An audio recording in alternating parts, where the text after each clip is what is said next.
Hai guys, hari ini tanggal 7 November. Untuk kelanjutan kasus gue masih belum ada kejelasan, belum ada titik terang sama sekali. Tadi gue udah sempat chat orang dari pihak Tokopedia. Mereka bilang Lion sedang mengirimkan bukti-bukti untuk dijadikan untuk kelanjutan kasusnya lah.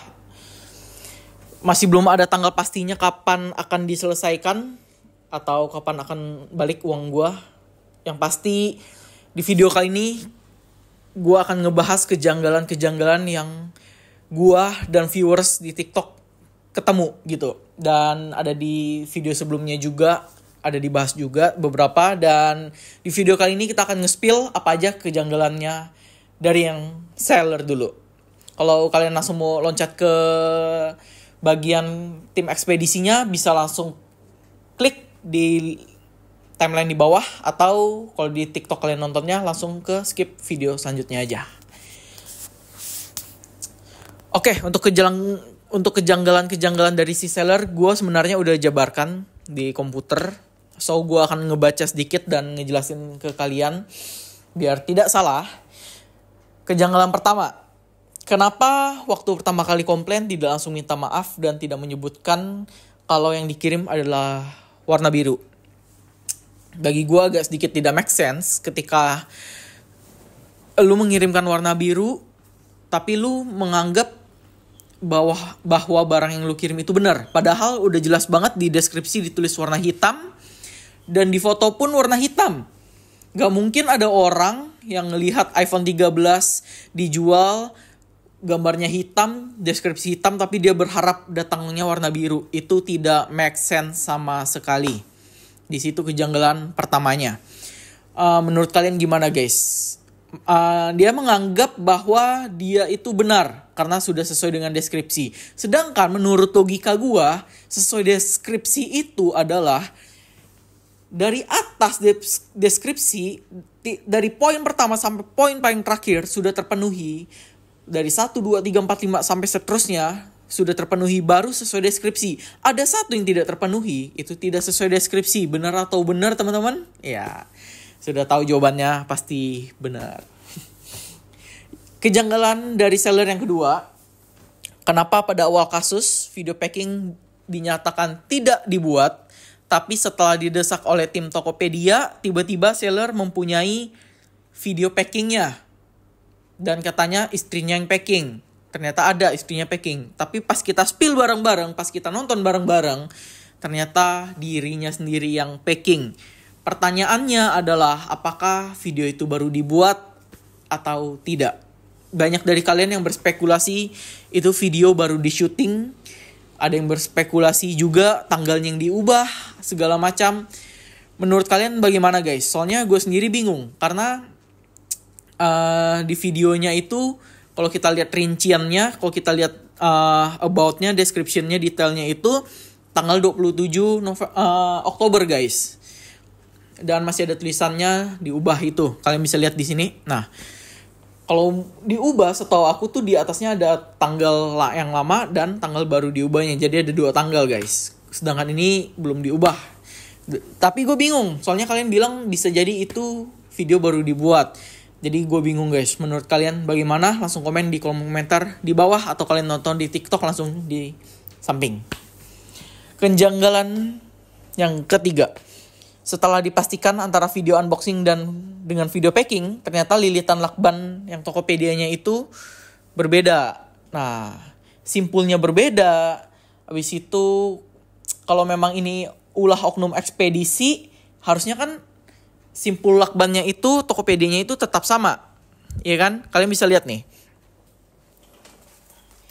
Nih. Lakban yang ini, tuh yang ini dengan yang digambar sini beda, guys. Ini tadi gue udah perhatiin di live juga, gue ada live TikTok. Kita bareng-bareng perhatiin dan itu memang beda. Apakah ini ulah dari seller ataukah ini ulah dari ekspedisi? Gue juga nggak tahu, gue nggak bisa pastiin.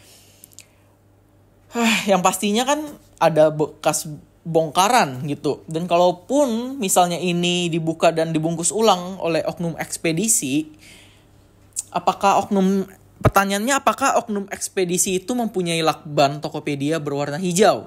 Sama persis seperti itu. Kemungkinannya ada, tapi kecil. Saya bukan bilang tidak ada. Bisa jadi, tapi kecil.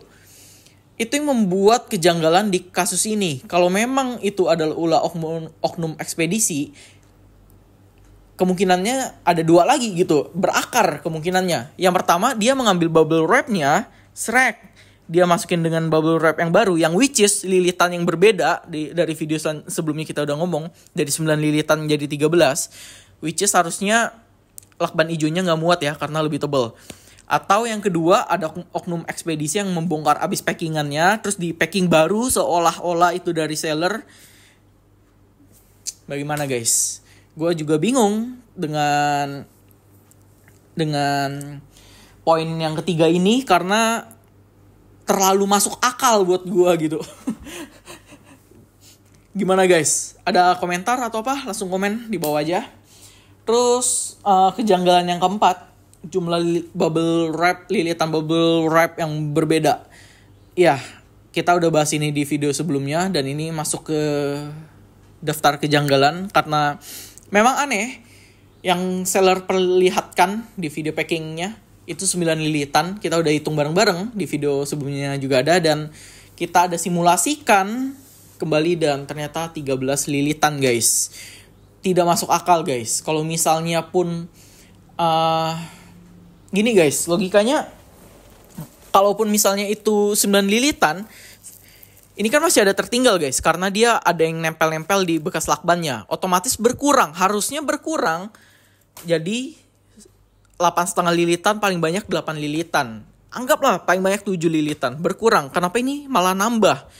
Itu kan sudah tidak make sense guys, sudah berbeda sekali gitu. Apakah ini ulah seller, ulah oknum ekspedisi? Kita tidak tahu. Kejanggalan berikutnya, kejanggalan nomor 5. Cukup banyak ya kejanggalan yang dari seller. Seller bersikeras bahwa dia mengirimkan sudah sesuai deskripsi. Dia tidak merasa bersalah guys.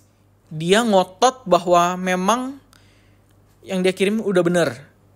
Gue gak tahu ini karena dia panik atau apa, ataukah memang sistem jualan dia seperti itu, pantesan banyak bintang 1, ataukah memang sifatnya seperti itu.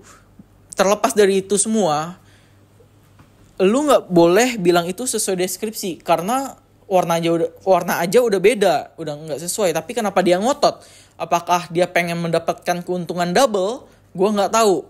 Gue gak bisa ngomong apapun, karena gue yakin orang atau si sellernya sedang melihat video ini juga bersama dengan kalian.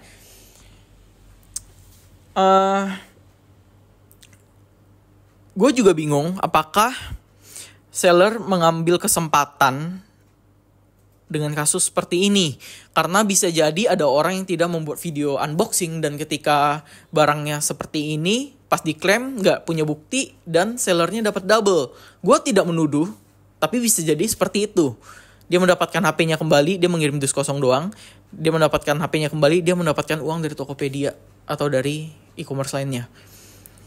Bisa jadi seperti itu sempat terlintas di otak gue, dan tidak menutup kemungkinan seperti itu. Dan ya udah, gue pengen mendengar pendapat kalian. Tolong tulis kolom komentar di bawah atau di samping kalau kalian nontonnya di TikTok.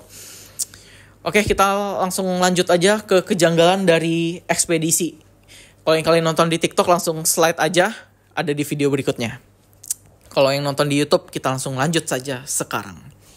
Kejanggalan di ekspedisi yang pertama menurut gua adalah ekspedisinya itu tidak transparan dengan CCTV-nya terhadap gua terutama yang ngerasain.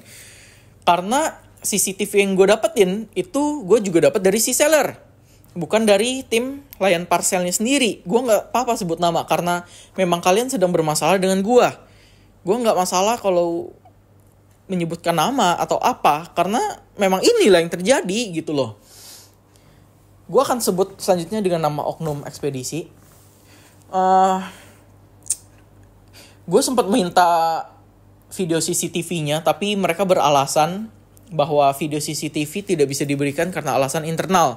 Bahkan mereka sempat meeting, dan gue juga nggak dikasih tahu hasilnya apa. Yang pasti mereka cuma membuat BAP, habis itu membuat berita acara apa segala macam. Gue juga bingung. Mereka cuma menyatakan bahwa mereka tidak bersalah, tapi gue nggak bisa ngelihat bukti CCTV yang which is itu adalah hak gue pengen tahu kasusnya sejauh mana, udah sampai sejauh mana gitu loh. Jadi gue juga bingung, gue harus seperti apa, bertindak seperti apa guys. Bagaimana guys menurut kalian tentang tidak transparannya CCTV ini? Apakah memang itu adalah SOP dari perusahaan? Apakah kita memang kalau mau melihat CCTV harus melihat dari DVR-nya langsung? Bagaimana menurut kalian guys? Langsung tulis kolom komentar di bawah. Bukti kejanggalan yang kedua tentang si oknum ekspedisi menurut gue adalah alur SOP yang cukup rancu. Gue udah menggunakan jasa ekspedisi dari zaman waktunya Forum Kaskus 2009 sampai sekarang, sampai kemarin pun gue masih kirim barang menggunakan ekspedisi. Belum ada satupun ekspedisi yang gue tahu yang menerapkan SOP di mana kalau lu mengirimkan barang elektronik yang dirasa dalam tanda kutip tidak aman akan di packing ulang. Bagi gue itu tidak make sense gitu loh. Bahkan kita di beberapa ekspedisi, jasa ekspedisi, kalau kita mau tambah packing kayu aja kita harus bayar, kita harus tanda tangan apa segala macam. Kenapa ini bisa merubah packingan dari yang segini menjadi segini tanpa ada konfirmasi apapun? Bahkan si sellernya juga mempermasalahkan hal itu, terlepas dari dia tahu atau tidaknya kasus ini sebelumnya. Jadi dengan alur SOP yang cukup aneh dan rancu, menurut gue itu agak tidak make sense. Bagaimana menurut kalian guys? Langsung kasih komentar kalian di bawah, karena gue udah speechless banget dengan kasus ini. Dan ada juga yang kayak komen, lu ngomongnya berbelit-belit bang, terlalu muter-muter. Iya, gue muter-muter karena gue bingung. Gue mau ngomong apa, di otak gue itu masuk sana, masuk sini, puzzle-nya masih berantakan banget. Wajar banget gue bingung gitu loh. Kita langsung lanjut aja ke kejanggalan yang ketiga, yaitu tentang CCTV juga. Tadi gue live dan ada yang bilang, mungkin ini oknum CCTV. Mungkin ini adalah oknum dari ekspedisi di mana mereka membongkarnya di area di mana CCTV tidak terjangkau, alias blind spot dari CCTV. Gue sempet baca dan gue langsung kepikiran, betul juga bisa jadi dia bawa paketnya, disembunyiin masuk, habis itu bawa ke WC atau ke blind spot yang lain yang gue nggak tahu di mana. Habis itu dibongkar dan terjadilah hal itu gitu. Gue nggak tahu apakah ini masuk akal, apakah ini bisa terjadi, dan memang terjadi. Terlepas dari itu semua, ya gue dapatnya box kosong gitu. Dan dari kalian tolong, gue minta bantu banget sama kalian para TikToker, para viewer gue di YouTube, di TikTok, tolong komen ya. Gue pengen tahu banget pendapat kalian gimana, karena gue udah pusing banget guys di sini. Udah 8 hari nggak ada kabar, ada tapi nggak ada kepastian gitu. Habis itu kejanggalan yang keempat, dan ini adalah kejanggalan terakhir dari ekspedisi. Kalau memang ada oknum yang membongkar, kenapa lilitannya berbeda? Kalau memang ada oknum ekspedisi yang membongkar, kenapa lilitannya berbeda? Apakah ada kerjasama antara oknum ekspedisi dan seller? Gue juga sempat ngebaca komen kalian tentang ini. Ada juga yang bilang ini bisa jadi ada oknum ekspedisi, which is kurirnya, oknum kurir, dan si seller. Mungkin mereka kerjasama untuk merugikan salah satu pihak, di mana mereka akan untung double, dan mungkin keuntungannya dibagi 2 atau 75-25. Keuntungannya gue juga nggak tahu. Tapi ini cukup make sense dan bisa terjadi karena dua-duanya ngotot sama-sama bener.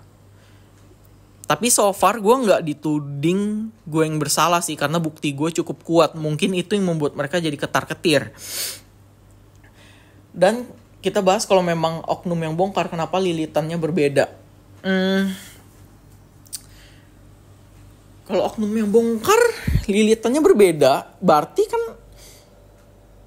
dia antara mempunyai lakban Tokopedia itu, atau memang dia kerjasama dengan seller. Dari sellernya memang packingannya berbeda dari video yang dia kirim.